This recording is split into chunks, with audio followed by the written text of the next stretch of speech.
So here's my take on what happened in Liverpool yesterday.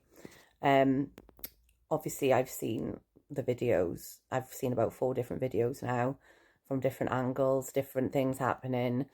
And I know the press are going to blame the fans. I know for a fact that they are going to turn this around on the fans and they're going to say that the fans provoked the driver. Um, that's what I genuinely believe it will happen. It'll be like Hillsborough with the Sun. They'll say the fans were rowdy, the fans were winding this guy up, and then he snapped. I know that they've said now that he was on drugs of some kind, and that's all we know at the moment. But looking at it from an outsider's perspective, and it is speculation, and I know they've said you shouldn't be speculating, but it's just been going on over and over. I've just been going over and over it in my head, guys, and I just want to share my view. If you don't like it, you don't have to agree with it. You don't have to like my page. You don't have to comment. This is just my opinion, and I'm entitled to my opinion.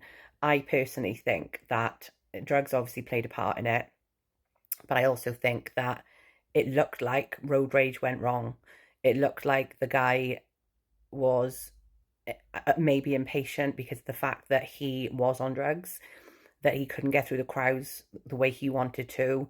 I don't think the roads should ever have been open to the public so soon after the parade had passed. I think that was poor policing, and I think there will be an investigation into that. The place where we stopped to watch the parade, sorry, on West Derby Road, there was a road closure there, and the lady kept allowing people to go up and down this road. Now, if there's a road closure in place, then there's a road closure in place, and people shouldn't be allowed to come up and down that road. But there were many exceptions, and you don't know who you're letting in. You don't know who you're letting down that road. I think there should be no exceptions. If there is a road closure in place for public safety, then it should stay closed and that people shouldn't be allowed to go down that road. And I do think that the crowds should be able to disperse safely before the road reopens, which it didn't happen. So the road obviously reopened, or if it didn't reopen and they went behind the ambulance, then somebody should have stopped that car before what happened. And I think because of his attitude and his behaviour, obviously the fans, it got their back up, which is why they were attacking the car, etc. I don't think it's fair to say that he panicked, um, because it looked like he was provoking the fans.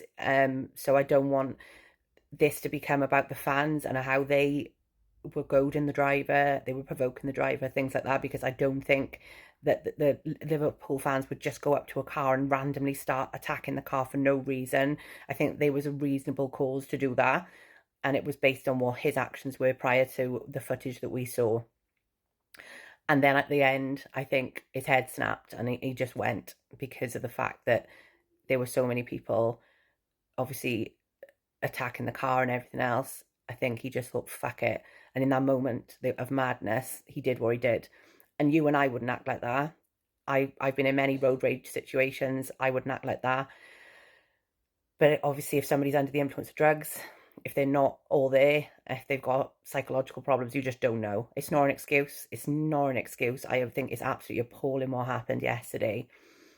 And I do not condone what happened. But what I do not want to happen is for this to be like Hillsborough again, where the Sun and the newspapers start blaming the fans. Because the main thing here is poor policing, like it was at Hillsborough.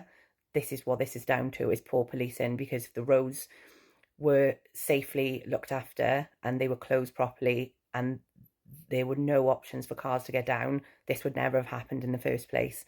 So please don't get on like to blaming fans and saying that this guy panicked. The guy shouldn't have been there in the first place, and the police had a job to do to protect the people of Liverpool, and they failed.